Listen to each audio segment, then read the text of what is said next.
Welcome to Politics Done Right. I am your host, Egberto Williams. This is the progressive program that will take the mystery out of politics. This is the program that will encourage you to make sure government becomes we the people. Whether you are liberal, conservative, or otherwise, you get to air your point of view. Remember, you can also send me a tweet to EGBERTOWILLIES.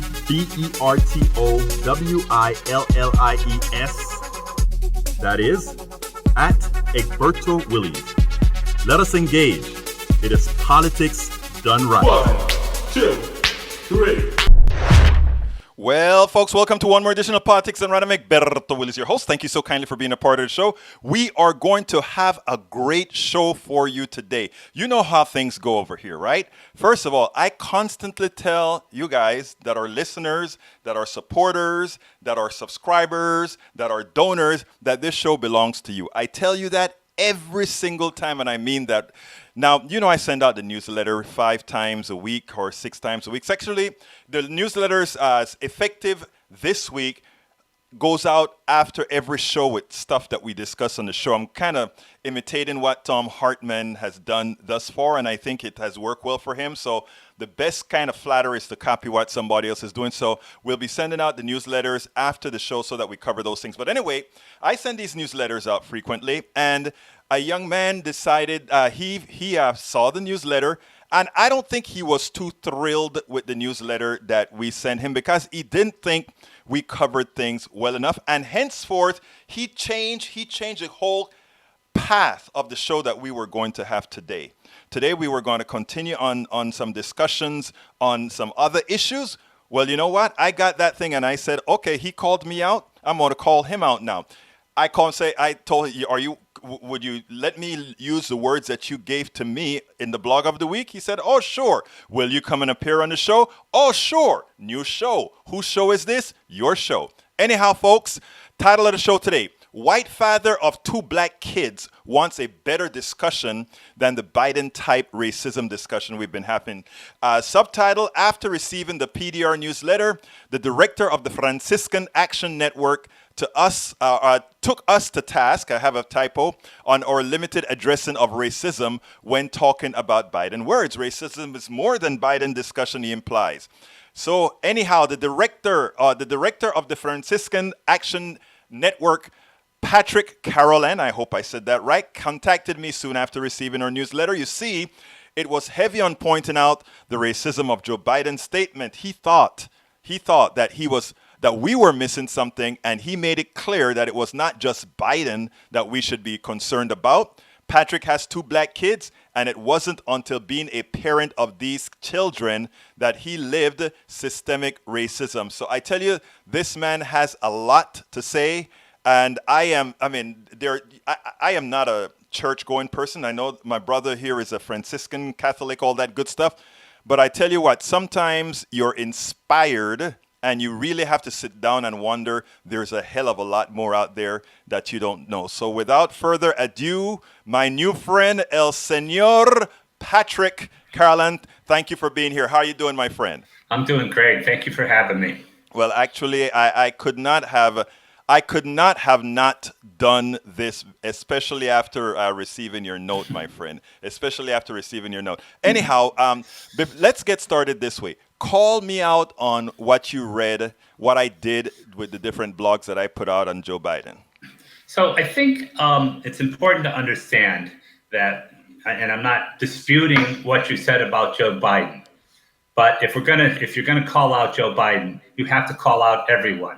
And it's easy for us to talk about racism from the perspective of Donald Trump. Donald Trump's a racist. There should be no question about that. His actions, everything he talks about is racist. But we forget about the sort of systemic racism within our own culture, our own organizations. And just as an example, and I mentioned this to you, in November of 2018, right after the election, Bernie Sanders said, and I think I'm getting the quote right, but he said he could understand how white people who weren't racist could feel uncomfortable voting for a black person. So if you're a white person and you feel uncomfortable voting for a black person, you're a racist. There's just, no way around it. That's the definition of racist. And if you don't understand that that's racist, then you don't understand racism. And this is not to say that Bernie Sanders is a racist. It's to say that Bernie Sanders, like Joe Biden, doesn't understand racism. In January of 2019, President Trump gave his State of the Union address, and the Democratic Party asked Stacey Abrams to give the response. She did an awesome job of giving the response. First time that a black woman was asked to give the response to a State of the Union address. Again, Bernie Sanders decided that that wasn't good enough. He had to also give his own response to the State of the Union address, and which is using his position of white privilege, rather than saying how awesome this is, that Stacey Abrams and what a great job she did, and it's better late than never, but it was great that she did this, and I congratulate her. He had to give his own response because he didn't feel that she could give a good enough response. So it's those kinds of things that we have to really think about, and mostly us as white people, but everyone, when we're talking about racism. It's easy to call out the Donald Trumps of the world, or the Stephen Millers of the world, the white nationalists, but it's the rest of us, and particularly white people who wouldn't necessarily think of themselves as racists, but have some attitudes that are racist. Well, let me ask you this, because before we go any further, and 310 a call just came in on 310. You can always call back. I will get you on. First of all, I didn't do a proper introduction. I asked you to go into the subject immediately. I want people that are listening to know exactly, first of all, who you are and the organization. Tell us a little bit as well about the organization that you're representing, which is the Franciscan Action Network. So yes, I'm Patrick Carrolan. I'm the executive director of the Franciscan Action Network. We are a faith-rooted social justice organization. We're a collaboration of all the parts of the Franciscan family.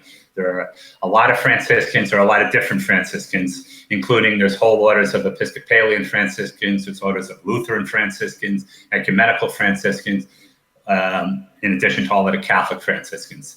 They came together about 12 years ago to start an organization to work on social justice. If you know anything about St. Francis of Assisi, he was all about social justice. He was an environmentalist. He also traveled to Damietta, Egypt 800 years ago to meet with Muslim leaders to try to bring about peace, and formed a lifelong relationship with the leader of the Muslim armies during the Crusades. So he was all about just building relationships with people and seeing everyone as part of the one, part of God, and that we're all brothers and sisters, including all of the creatures, all of creation. So that's who the Franciscans are. I've been their executive director for 9 years. My background is I was a union organizer for many years. I was president of a public employee union. My parents are immigrants. They came to America in 1950. They were dirt poor. They had no money, they had no education, and they really, had no skills, job skills, so to speak. And as my mother used to say, she got off the boat with one baby in her arms, another one in her belly, and not two nickels to rub together. So I would be considered, she actually used a different expression, but it's an Irish expression, but we're live, so I don't want to say that.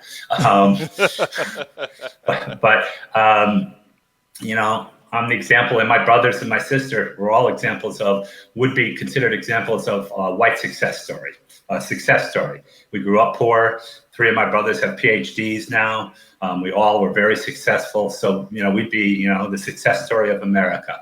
And we could all say we pulled ourselves up by our bootstraps. But I often tell people that I won the lottery on February 11th in 1954 at about 2:01 a.m. because I was born I was born straight, white, and male. So I just kind of hit the trifecta there.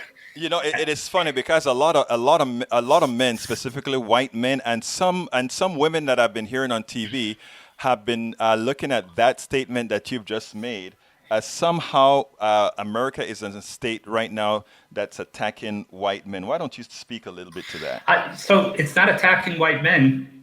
It's attacking the privilege of white men. And anybody who denies that, I look at myself and I look at how far I've come, and I could easily say you're a success because of the work you've done. And I worked really hard to get to where I am. But I also know that I had advantages being a white male.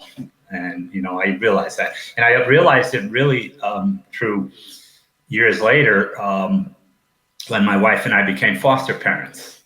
And we took in, fostered 2 Black children. They were biological brother and sister. And then about a year and a half later, we adopted them. And that's when I really started understanding racism, when my son was pulled over for the, Let me stop you a second there, because when you told me about that, the one thing that you also said is that you never considered yourself somehow racist or not understanding racism, because Absolutely. you did the marches, you did all the things that good progressives go out there and do, and thinking that you are this white guy, knew everything there is to know about race. You weren't a racist, but you suddenly had 2 Black children. I did. And, a couple of things and that's absolutely true. I mean, I grew up in a neighborhood that was racially mixed, hung out, I had a lot of friends who were Black, hung out with folks. I dated a Black girl in high school. I thought that I was not racist, and I wasn't racist. Your definition of racism as being Donald Trump, I wasn't at all. But I also didn't have a really good understanding of what racism is. But part of that came home with, the most important main thing was when I had 2 Black children, I also have 2 white children. And at one point when my son was about 11 years old, a friend of mine at my church said to me, "Have you had the talk with your son yet?" And my first reaction was, "You mean the sex talk? That's my wife's job." The reason I laugh, right, is, and I remember where you're at. I just wrote an article for the Daily Kos, okay? Yes. Where it mimicked, it told a story about a woman here, a friend of mine is Mexican, and she had to go ahead. The alarm went off, and the police officers were coming to her home. She and her husband. The 2 of them made sure to have their not only their license and all of that ready to show the cops, because they were scared. They wanted to make sure that when the cops came from this alarm having been set off, to know that, no, these 2 Mexicans really own this house. Yes. Here is our. And then she put in the article, would my white counterpart have had that fear? Yes. To which everybody says, absolutely not. But here's the kicker. I then told her, oh, I remember well, we live in the same community. And I said, I remember when I had to have the talk with my daughter.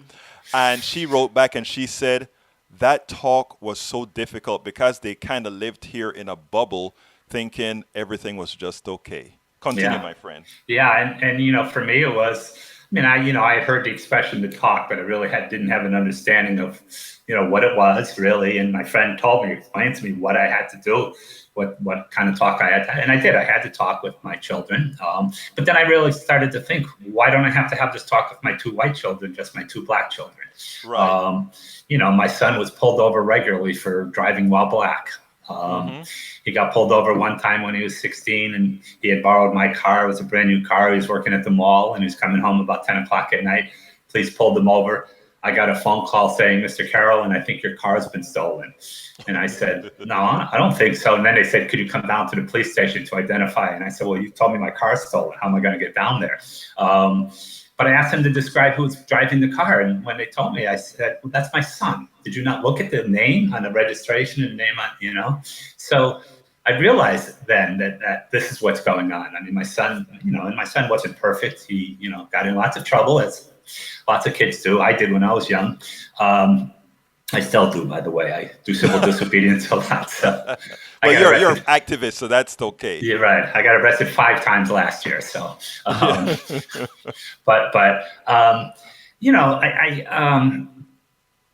began to realize that this difference here. My son would one time, he was with a group of his friends were over. He was probably 11 or 12 years old. And his friend said to me, "Mr. C, we know that we can be fooling around in school, and your son Delvon will be the one getting blamed for it." And so here's 11-year-old kids, and they were white, and he was Black. 11-year-old kids understood at that point that there was a difference. And that teacher, I knew the teacher. That teacher was a teacher who would show up at marches. And so she would never think for a second that, she was racist, but it was that sort of an attitude. And I remember one day walking down the street and seeing a group of Black men on the corner and thinking to myself, should I cross over and walk on the other side of the street? And then thinking, I stopped and I caught myself and I thought, well, that could be my son there. could be one of his friends there, It turned out it was one of his friends that was in that group standing on the corner. So, but it's those kind of attitudes, and that's sort of how we were raised. That's what we think, and that's what we have to start working on. But we have to work on it ourselves internally. We have to accept the fact that we have those. And transformation isn't a one-time event. It doesn't just happen and then all of a sudden you're perfect and you're right and everything's great.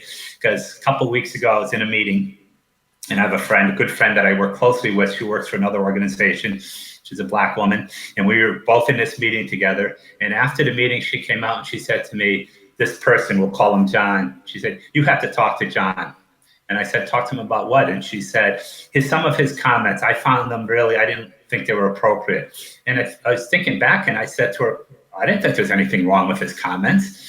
And then I realized after, and I said to her, I finally, we had a little bit of a tension, but then I said, okay, I'll talk to him about it. He's important to what we're doing, but I'll talk to him. And then later I thought about it, and I thought, wow, I really screwed that one up, because I was viewing what he said through my lens as a white male. She was viewing it through her lens as a Black female. And I should have just said, yes, I will talk to them. And I called her up and I apologized. I said, "I'm really sorry. You were right. I should have just accepted what you're saying." But, so we don't just all of a sudden change and then everything's great. It's a constant process of changing and understanding that we make mistakes. But here's what we have to do. We have to have that dialogue. We don't have that dialogue. We think, as I mentioned to you before, there's a great book called The White Fragility, Why Are White People So Afraid to Talk About Race? And she writes a whole chapter in it about, I think it's called something like, "But I went to the marches." And, we think because we go to the rallies and the marches, we understand racism. Right. But we live in, white suburbia, where there aren't that many Black people. And, we have one Black friend, and we think that, that's appropriate. So, and I'm not trying to, attack people, challenge them, yes, but, not judge people, because this is how we're raised. It's how you're raised.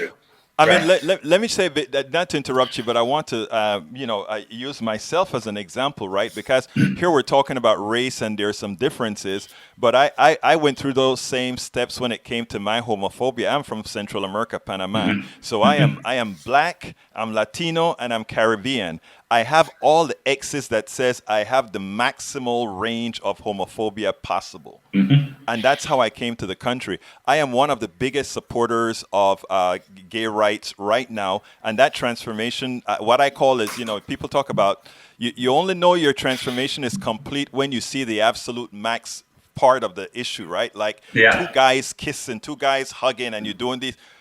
I remember what that used to do to me.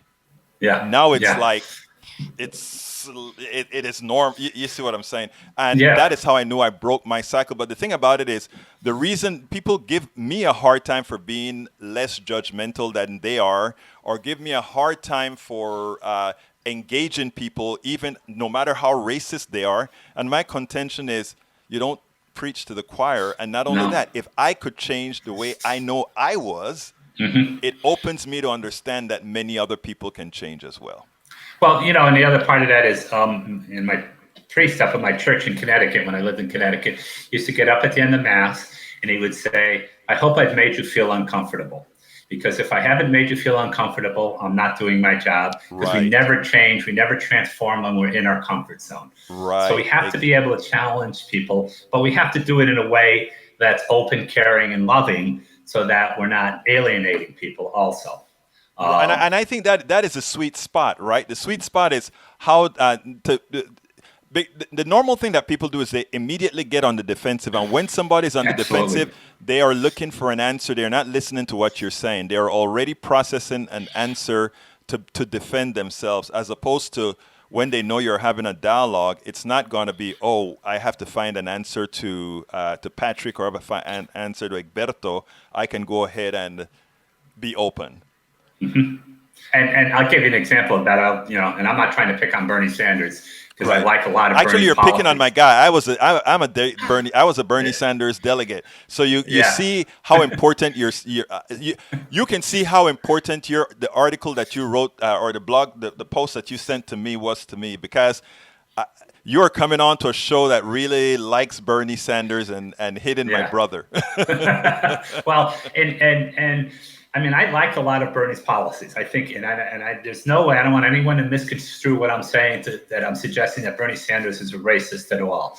But so people have challenged Bernie. You know, the whole time Bernie was in Congress, he had, I don't know if he had any people of color on his staff, and people have challenged him on stuff like that. And so you remember a couple of months ago, there was a congressional hearing, and Congressman Meadows, the Republican from South Carolina, and he brought a black woman in that works for Trump so he could show everyone, remember? And we all talked about how racist that was, what a terrible thing that was. Bernie Sanders was challenged on his relationship and his understanding of racism. And what did he do? He brought some black staff people out to show that he's not a racist because I have these black people that are staff people. He missed the boat, yes. And completely. So, you know, and again, it's not that he's a racist, it's that he doesn't understand really how deeply embedded racism is in our culture. And if he did, he would never have given that State of the Union response. He would have said, "Thank you, Stacey, you did a great job. I support everything you said." The most important part about it is, you know, and I'm a black guy, and I didn't think about it as I didn't notice that you were a black guy, by the way. Yeah, okay. It's a shame you didn't know, but I had, you know, when Bernie did that, I was so into what Bernie was saying. I didn't think about the mechanics of Stacey, and that you saw that. I'm impressed, because you're right. Bernie would have had a microphone afterwards anytime he wanted a microphone. And to let stand that for the first time the Democratic Party has this going on. So you are sure right that that of that. But beforehand, I wanted to come up with two things. First, we have hi Samantha Sider and Daniel Ledoux. Daniel Ledoux says, obviously this guy is a self-hating white guy. Sad. Why don't you address Daniel? So I'm not, you know, I love myself. Not self-hating at all. I have lots of friends who think I'm a really fun person to be with. He's right about the white guy. I am a white guy, but there's nothing self-hating about me. But I also understand where I came from and the advantages I had versus some of my friends who I grew up with who were black. And that, you know, and being, you know, having those advantages, it's not my fault that I had the advantages. It's my fault if I don't use the advantages I got to help other people. And so it's my responsibility to reach out and say, none of us should have those advantages. We should all be equal. So I'm not, you know. Yeah, I mean, I think, you know, a lot of folks on the right, that is a narrative they've now been taught to talk about. Because the only way that the structure stays the way it is right now, if we can convince now that we have a new aggrieved class, the master class is now the aggrieved class somehow. Samantha Sider says, I am sure Bernie would have been surprised. She's on YouTube. I'm sure Bernie would have been surprised that segregationists didn't call him boy. I think Bernie probably would have, well, you tell me, would Bernie have handled it any better than Biden? I don't know if he would have or he wouldn't have. I mean, again, I don't want to make this about Bernie Sanders. I'm using him as an example. So, and I don't want to make it about Joe Biden and, you know, either of those two people. So I don't know what. In that regards, Samantha says, white privilege is real. I am very lucky to be white. This is Samantha still speaking. And then she says, cherry picking Bernie is what I find unfair. And let me just to defend Patrick, who doesn't need any defense from me. But he did say that when he wrote the letter, he was just using Bernie as an example because Bernie is the most visual example. And I think that is something that you want to do. That shows how profound it is. Yeah. And you know, the issue is, you know, Cory Booker, Kamala Harris, all have come out now and said something about Joe Biden, but none of them had said anything about Bernie. And so it is sort of that idea, you know, in the book, White Fragility, the author writes, and she writes that, you know, the problem is not the white nationalists. The problem is liberals. And this is a woman, the woman who wrote that is a sociologist. She's, you know, a wonderful writer. And she said the problem is white liberals who don't understand racism. And that's where, because it's easy to identify the white nationalists and to go after them. It's a lot harder to identify. And so, but again, this is not picking on Bernie. I actually like Bernie. I like his policies. I like his politics. I like what he stands for. But if we're not willing to challenge the people that we like, how can we challenge the people on the other side? And it's just, we have to be fair. And if we're going to go out and challenge Joe Biden and attack Joe Biden for what he said, then we have to be willing to say what Bernie did and said was absolutely wrong also, and speak out about that as well. And, I find that a lot of times Bernie's supporters don't want to hear that at all. They just want to hear, so Joe Biden at least would come out and apologize for his stupid statements that he makes. But, Okay, we're speaking with Patrick Carrolan. His the Twitter address is at Franciscan net. Patrick Carrolan is the director of Franciscan Action Network. Nelson Akpor says you hate Bernie. Stop lying. First of all, Nelson, I was a Bernie delegate, okay, up there in Philly. And also, Patrick, from the beginning, just explained quite well that he used Bernie as an example. And I think it was an appropriate example, given that Bernie has the notoriety that he has. He has the visibility that he has. If we want to make change, remember, none of us are saying, if you read what I've written about Biden, I've never called Biden per se a racist, nor is Patrick calling Bernie Sanders a racist. I mean, just like I called myself, I was a homophobe. I am no longer a homophobe, and I will go on the mountain and shout that out. But as far as these guys are concerned, these guys are a product of the culture. And you know what I want you to do for me, Patrick? Mm-hmm. Explain that thing about liberalism, because let me tell you know what Netroots Nation is, right? You ever heard of Netroots?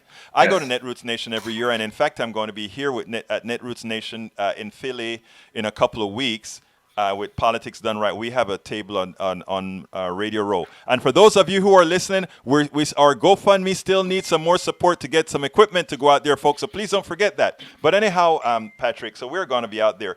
When I go to that place, it's a huge amalgamation of people. But I look like a little raisin in a glass of milk or something like that. And a lot of times they ask, what can we do? What can we do? What can progressives do to make the values that we have be reflected everywhere with the people we support? I guess, first of all, let me say, I'm a Franciscan, so I don't hate anybody. We don't hate. Right. I also think that, those kinds of attacks on me are not really helping the dialogue go forward. It's sort of, as you said, getting on the defensive right away, as opposed to listening to what I'm trying to say and what others are trying to say. And I'm not supporting any candidate right now for president. So I run a nonprofit, a faith-rooted nonprofit. So I'm very cautious about that. But as I said, I do like Bernie's policies. I like a lot of his policies, but I think it's again understanding how we've been privileged as white people, and how that affects you and everyone else. It's like when people say, "I don't see color," and I'm sure you've heard that. Mm-hmm. And I hate that comment, by the way. I don't like when somebody tells me. And so do I, because what I say to them is, well, and you're not seeing my son or my daughter. And what you're not seeing in my son and my daughter is what they went through, what they're going through, how they're discriminated against. You're not connecting any of that, and if you're not going to connect any of that, you don't understand they're here because of what they came through. My son and I have a discussion sometimes about, and he talks about my black son. Yes. I only have one son, 3 daughters. Oh, okay, son. 3 women. Okay. Yeah. So I always just say my son, but my Dalvan will talk about growing up and being black and growing up in a white privileged household, and kind of how that affected him a little bit, and talks about that. And let me also just say, my son was shot in September, October. I mean, he's doing okay now, but he's shot when he was laying there on the ground. His girlfriend was trying to put a towel and stop from bleeding. The police came and they started interrogating my son, assuming that he was a member of a gang, and this must have been a gang shooting while he's bleeding. This was in D.C.? No, he was living in Savannah at the time, Savannah, Georgia. And, finally the ambulance came, and the ambulance driver said to the police officer, "Why aren't you helping him? He's dying." Now, my son survived, got to the hospital just in time, but he lost a lot of blood. And so, when I heard that, then it's, just another example of another black kid shot down and, for senseless shooting, and the police doing nothing about it.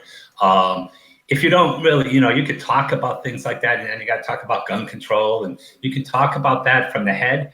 But if you don't understand it and experience it, and if you don't step back and let other people take the lead on it, in Washington, D.C., we have lots of marches and rallies. And it's really fascinating to me and we're actually having a whole discussion around this now in some of the faith organizations, is when you look around the room, it's still white people and still mostly white men.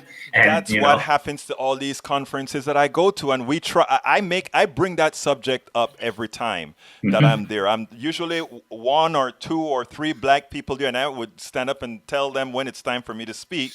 Look around. This is a progressive organization. Why does it look this way?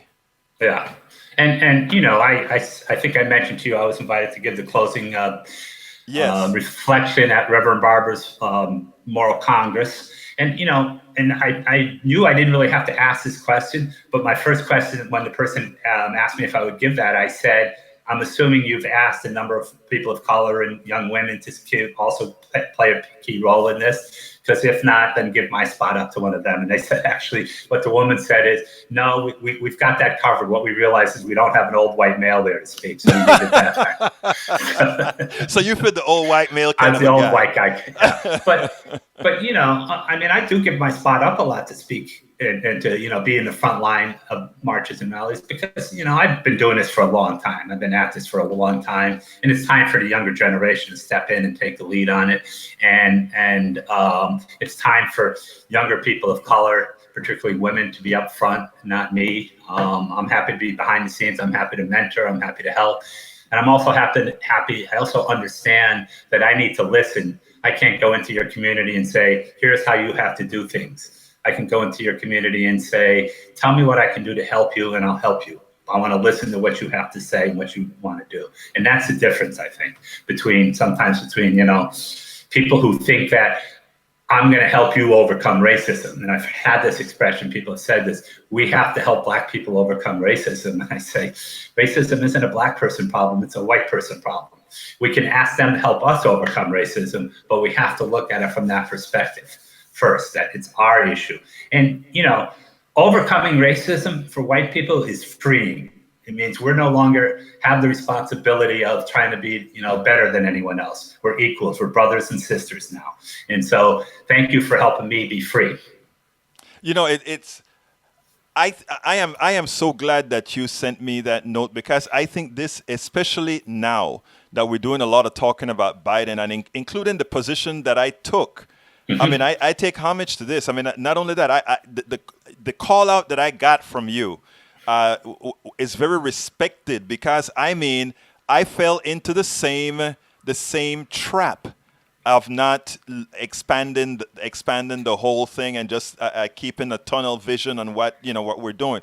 So I think what you're bringing here is very important, and that is the reason that you're here on right now. Well, thank you. And again, we have to use these moments as teaching moments. We have to have a dialogue with each other. We have to listen to each other. Just like I think, you're more than willing to listen to my story and understand where I come from and where I came from. That woman that I shared earlier, who I work with, she could have taken a whole different tack. She could have come after me. She could have said, lots of things. We've been friends. We've worked together. But she took that as a teaching moment and listened to, and, especially when I apologized to her for realizing what I had said. And now, I work to catch myself. She works to catch herself. We have to be able to do that. And we have to be in a relationship so that we can do that without thinking like I'm attacking you or you're attacking me and things like that. And that is the most important part. And that's the reason, we have Daniel Ledo is one of my regular listeners here. And he gives me a hard time because, again, he comes back with all sometimes he likes to push the buttons. And I refuse, there are a lot of people, ban this person or don't allow this person. For me, it's like, no, because it doesn't matter what they're saying here. The fact that you're here, and that they're still here mean that they're listening to you, and whether they accept it now or not, whomever is listening, you're planting seeds, and once these seeds begin to flourish, because there are times that you see that starting to happen, the seeds start to grow. And it happens when you least expect, and that's what I try to tell people: when you least expect. But I want to go back to something you said before. I wanted to ask this, and then it skipped my mind. But you said you and your son have had discussion about a black kid living or growing up in a privileged white household. Elaborate on that. Well, I mean, my wife and I were middle class. We, both were, earned a decent salary. We lived in a neighborhood that was racially mixed. We did that intentionally. Even before we had black children, we did that intentionally. But we had advantages because we were white. We knew that. And so he got the advantage of some of those advantages because living in that household. But at the same time, he felt the discriminatory part of it. I mean, there was a time when I got called into school, and he say, I think the principals all had my number first on their speed dial, because my son, part of it was that he got in more trouble for arguing about why he got in trouble the first time than he did for what he actually did. Right. And so, gosh, I wonder where he learned all that from. But this one time I got called in Monday morning, and I called Delvon up and I said, okay, what's going on? And he said, well, on Saturday, he and a couple of his friends were at 7-Eleven and they saw one of their teachers. So they were seniors in high school. They were harassing him a little bit, making comments. And Delvon said, these other 3 kids started walking toward him. I stayed back. I said, I listened to you. I stayed back. They were just walking toward him. They were white and. So he got called in. I went in. We're sitting in his office, the assistant principal's office, with my son and me, and 8 other people: the teacher, the guidance counselor, the assistant principal, this counselor, that counselor. The assistant principal goes into this whole rap about how he knows this happened on Saturday, but they want their students to have respect for their teachers all year round, all the time, and blah blah blah, on and on. And I looked around and I said, I agree with you, absolutely. I try to teach my son respect, but I have one question: where are the other 3 kids and their parents? And the teacher said, sort of, principal turned to the teacher and said, well, what up with that? And the teacher said, well, I didn't feel threatened by those. Oh my God. So, so it's that kind of, my son experienced that. At the same time, hold on a second, Patrick. Are you saying for that particular incident where the 3 white kids approached the teacher or was walking towards the teacher, your son stayed back? Yeah. Your teacher was threatened by the black kid and none of their other parents were called in? No, exactly. Wow. That's what happened. And and my son, he also understood that because I was there with him, he was going to get it. It was going to be okay, because they weren't going to come after me because I was white.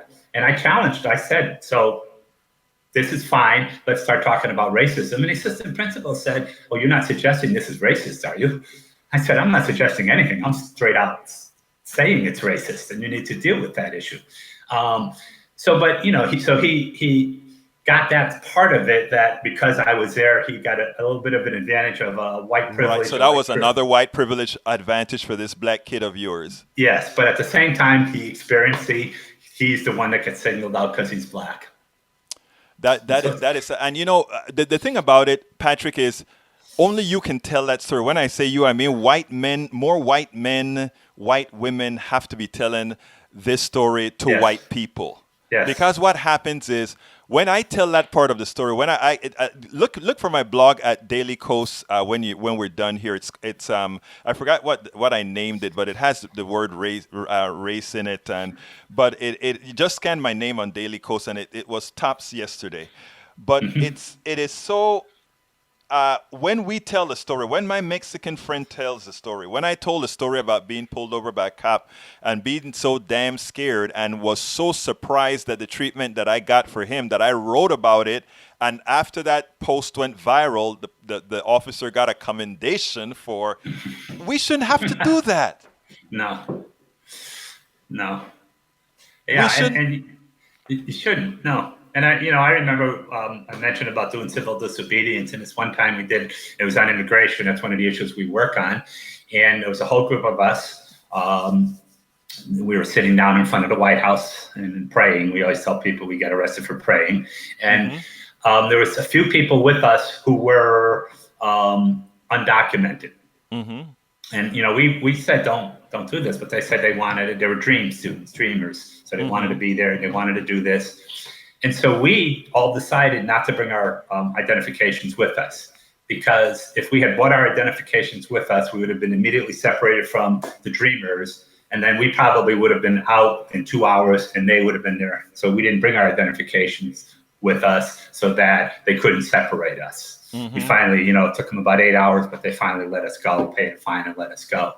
But, those kinds of things happen all the time. And if you're not aware of those things happening, or if you read about, something that happened in St. Louis or Trayvon Martin in Florida or that, and you say how terrible that is, that's not terrible. That's normal. That happens all the time. And that is what a lot of folks don't understand. And I think, to put it bluntly, I'm going to throw that right back to you, Patrick, and that is your job, and I mean, you're doing a damn good job of it, I must add, but that is your job, because the truth is,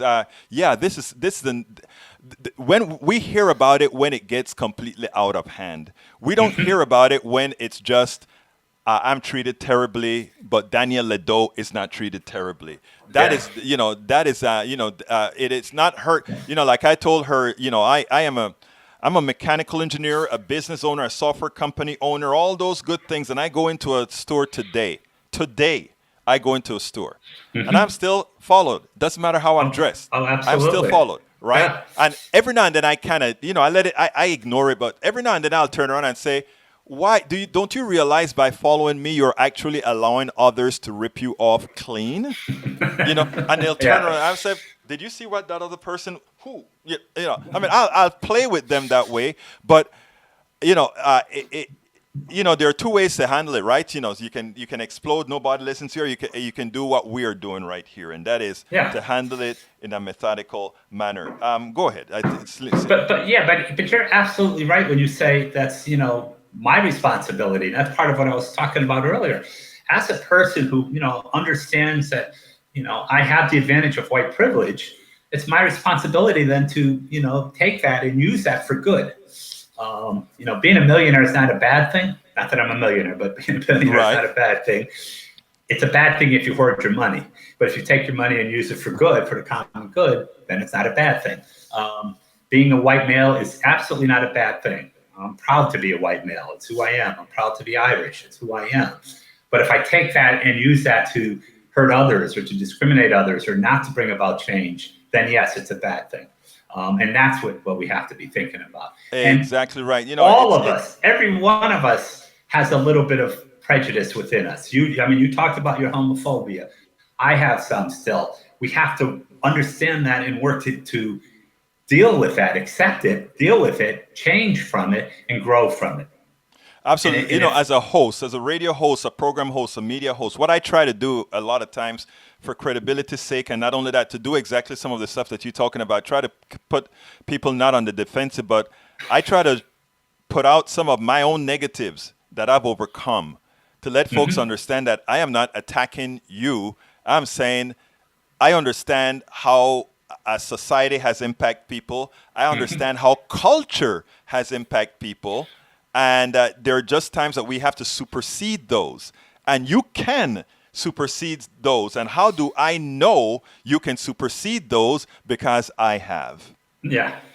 You see what I'm saying? Yeah. And so when I'm talking to my white racist buddies, and a lot of people like, I also do a program on KPFT 90.1 FM in Houston. And I'll tell people I love my racist brothers, right? Brothers and sisters. And they'll be like, oh, I get all kind of names, right? I'm either a black racist, I am a Latin something, or I am a Uncle Tom. I am one of those things, right? Yes. And the thing about it is, for me, it doesn't matter, right? I don't really care what the hell you want to call me. I'm trying to make things better overall, right?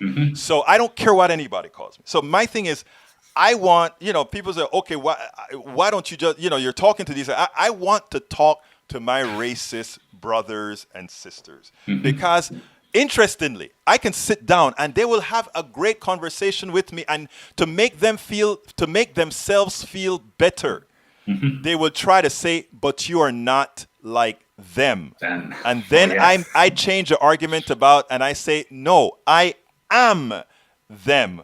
Yes. I am just using an approach that you are comfortable with, but I am them. And you know what else? And this is the part that usually gets them. And I usually say, and I am you. Yes. Because you've created a difference, right? You have created something else that I want to this is going to be a little bit off subject, Patrick, but we know what racism is, right? But what most people, including white people, don't understand is that racism has always been a tool. And just as it has screwed black people into poverty and these other things, it has screwed them, which is allowing them, you and your ilk, to be eaten alive by the capitalist system that needs to feed off of this sort of thing. Oh yeah, and they've been very successful at pitting us against each other. Right. And that goes way back. I don't know if it give you a little bit of history of our nation, but way back when people were first settling in America. It was before it was called America, of course. Right. And they were bringing over indentured servants. Right. They were the first group that they were bringing over. And they were white. They were white Irish Scots. Yes. Scots, mostly. That's mostly who they were. They were also bringing black people over, some as indentured servants. And you had to come and serve 7 years, and then you were supposed to be able to get your freedom. Well, a lot of these landowners were just reneging on that. So people started escaping. So then they passed a law that said if you escaped and got caught, your time would be doubled. Right. So if you had 7 years as an indentured servant, you would have 14 years, except if you were black. If you escaped and you got caught, then you were an indentured servant for the rest of your life. You're a slave. You're a slave. Then what they did was they changed the law again to say if you and I escaped together, right, and you got away and I got caught, I had to serve your sentence. And you're black and I'm white, so then I had to serve a lifetime sentence. Right. So what happened was the Irish and the Scots said, well, we're not going to form a partnership with the blacks because that could really hurt us. Exactly. And then they started offering, and these are poor dirt Irish, they said to them, if you help us catch these people, you'll get your freedom now. And so right from the beginning, they were pitting the poor whites versus the poor black. And it's been that way all the way. And you can look at even, our whole highway system. I don't know if you know why our highway system was built. So in the 50s. The freeway or the highway? The highway, freeways that, Okay, yeah. In the 50s, there was this whole debate going on about should we spend money on mass transportation or building the highway system? Mm-hmm. And the highway system won out. One of the reasons was that people felt in the 50s, black people didn't usually own cars. And if you built a highway system, the white people could go to the suburbs and the black people wouldn't be able to move there. If you built a mass transportation system. I didn't know that one. There's somebody wrote a whole history on that. Black people could just go to mass transportation and live out. And, if you're in Washington, D.C. and, Georgetown, there's no metro stop to Georgetown. You know why there's no metro stop at Georgetown? Because it's a white area. Because the white people didn't want a metro stop at Georgetown because they didn't want the black people coming in. So it's ingrained from, even things like that. When World War II ended and we had all of the programs for the veterans, which we should have had, were wonderful programs, but they excluded black people. They were only for white veterans. Most people don't realize that all those GI programs were just for white veterans, not for black veterans.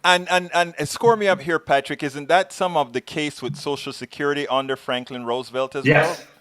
Yes. I mean, a lot of the programs that Franklin Roosevelt, and you got to love Franklin Roosevelt. He did good things.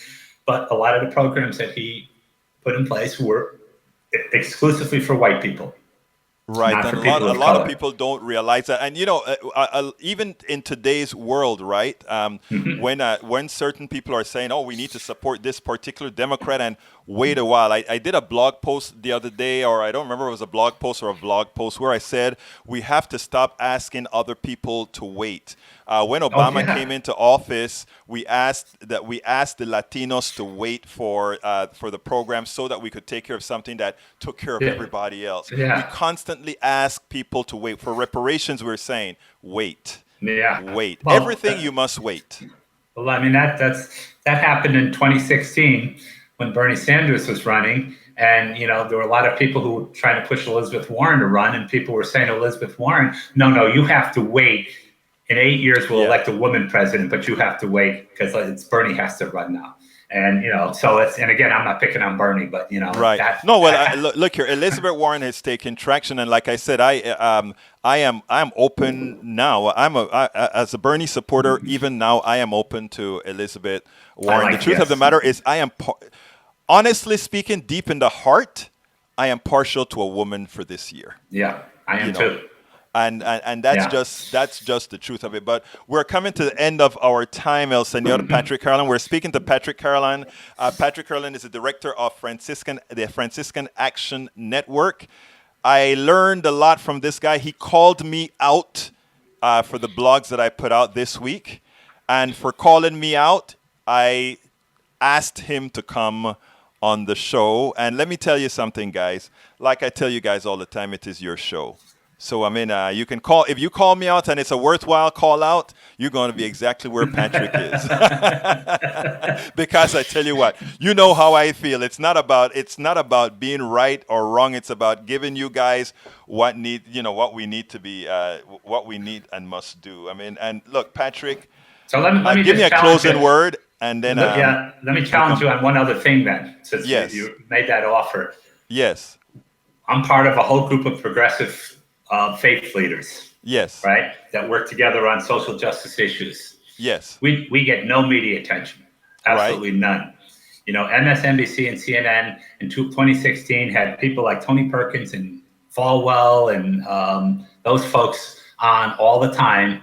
They have Rick Santorum on CNN, who's conservative Catholic, and they never have somebody from the progressive side on. So you should have more progressive faith leaders on your show more often. Well, let me throw a bone your way right here live. Okay. Yeah. I'm gonna throw this bone to you live. Yeah. And let's see what you can take it. How many spots do you want a month? Oh, I could probably get you at least 2 or 3 people a month. You got it. Yeah. You got it. And you know, we could talk about it on different issues because we work on immigration. One of the big issues we've been working on from a faith perspective is money in politics and the whole issue of voting. And I'm sure we can I'll put the word out and, you know. I want to stop you now because we got to go, but here's what I'm going to say. Folks, live, you're hearing this. Patrick Carrolan has just volunteered to be the producer of our faith-based, our 3 to 4 times or 2 to 3 times? 2 to 3 times. He is now Patrick Carrolan is now the director of PDR's progressive faith-based programming 3 times a month. Okay. I'm happy to do that. Just shoot me an email. Hold on a second. It seems like we have a quick call. Let's see if this is for you or not. Caller, come on in, and then we're going to have to. We may go over a little bit. Come on in, caller. Oops. Hold on. Caller, come on in. 612, you're on. How are you doing? Go ahead. Yep. Can you guys hear me? Yes, we can hear you. Yeah. How are you guys doing? We're fine. I was hoping to talk a little bit about the LGBT agenda. I don't know if that's what you guys are talking about. Oh no, we're not talking about that now, sir. But I tell you what, send me a note, and we will, because like I said, this is your show. Okay, buddy. And I could probably get you a faith leader to be on to talk about the LGBT. You heard that? He'll get us a faith leader to talk about this as well. Okay. What are you guys talking about right now? Right now we're talking about race, but we're about the end of the show, so I'm going to have to let you go, and we'll talk some other time, my friend. Okay, Patrick, look, We have Patrick Carrolan, the director of the Franciscan Action Network, www.franciscanaction.org. Thank you, sir, for having been with us. I really appreciate what you bring. And to our new producer of... I'm going to hold you to that. You have all my information now, okay? Yeah. Okay, thank you so kindly, my friend. Thank Give you. us a closing I appreciate it. word. I love being on your show. Thank you so kindly. You have a wonderful day, sir. Yep, you too. Bye-bye. Bye. Well, folks, that was El Señor Patrick Carrolan. And look, like I said, and like I say all of the times, my friends, this is your show. And if something just like what happened with Patrick came up, you'll be here as well. He called me out for the way I addressed the Biden issue, rightfully so. And he came on and he made his case. Well, you know, folks, this is a progressive show that needs your support. So please go ahead, if you have the wherewithal to, please go to patreon.com/politics done right to support what we do. As you can see, what we do is to serve you. Patreon.com/politics done right. Anybody who subscribes to our network, you get, of course, access to all the books that I write. And you get that at politicsdoneright.com/books or something like that. You can't miss it off of the menu.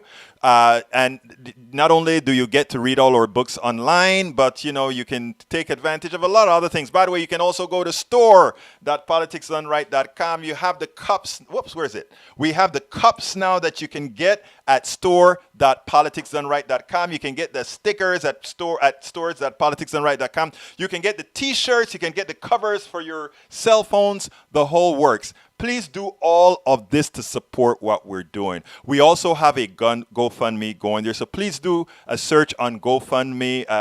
You have a link on top of the show as well to GoFundMe and support what we're doing. We are in need of equipment for Netroots Nation that we're going to in a couple weeks, and I would love to get that equipment before I go out there because some of it I need to take out there. So please go to our GoFundMe as well. The link is all over the place on our thing, but specifically we need hundreds of subscribers and we're not there yet. I ask you so kindly to go to patreon.com/politics done right. That is patreon.com/politics done right. Now I have a thing that I kind of built recently and it goes like this.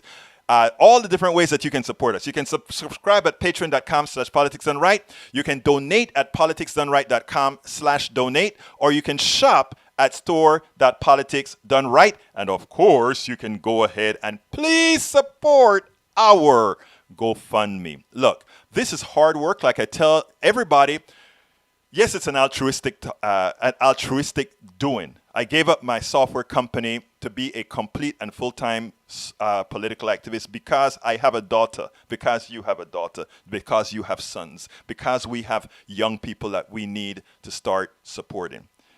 Please, let's do the right thing. Patreon.com/politics done right to subscribe, politicsdoneright.com/donate, or store.politicsdoneright.com.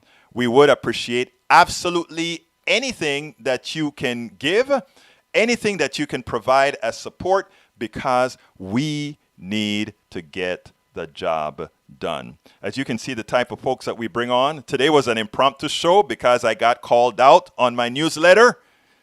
My newsletter is going to be coming every day with talking about the show that we have. I'm kind of copying our good friend Tom Hartman. But we need you to support us. Anyhow, on tomorrow's show, I'm not exactly sure what we're going to cover, but we'll have a good subject as usual. Tomorrow's show is at KPFT 90.1 FM in Houston, which of course will be simulcast on Periscope, YouTube, Facebook Live, and Twitch. So we will be here as well. I thank you so kindly for being here. I thank Patrick Carrolan for what he is doing, what he does. He was out with Reverend Barber earlier last week. Look, we need a lot of progressive people stepping up. We also need progressive dollars stepping up. None of us progressives get rich doing this except for the consultants who aren't really all that progressive per se. They work for whoever hires them. But we do the work. we spend your money efficiently on what you see here. Nobody is going to be getting rich on your dollar. Your dollar is going to support the cause. So one more time, please go to patreon.com/politicsdoneright to support the show. You get all our books, As I See It, Class Warfare, The Only Resort to Right-Wing Doom. You also note that I'm writing the book called How to Make America Utopia. That book, I'm on chapter 4 now. You can read that book online as well as the first book I showed you. You can buy it at Amazon. And of course, guys know I lost a lot of weight to get my pressure down, and I kept it off, and this is how I did it.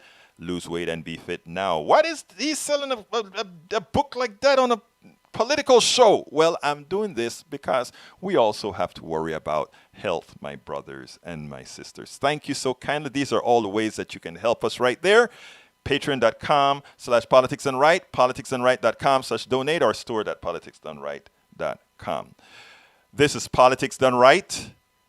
This is Politics Done Right. My name is Egberto Willies. And you know how I'm going to end? You know how I'm going to close this baby. I am what? Out!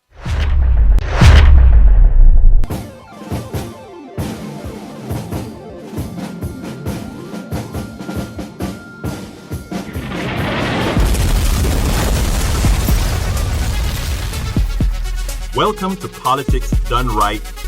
I am your host, Egberto Willies. This is the progressive program that will take the mystery out of politics. This is the program that will encourage you to make sure government becomes we the people. Whether you are liberal, conservative, or otherwise, you get to air your point of view. Remember, you can also send me a tweet to EGBERTOWILLIES. That is at Egberto Willies. Let us engage. It is Politics Done Right. 1, 2, 3.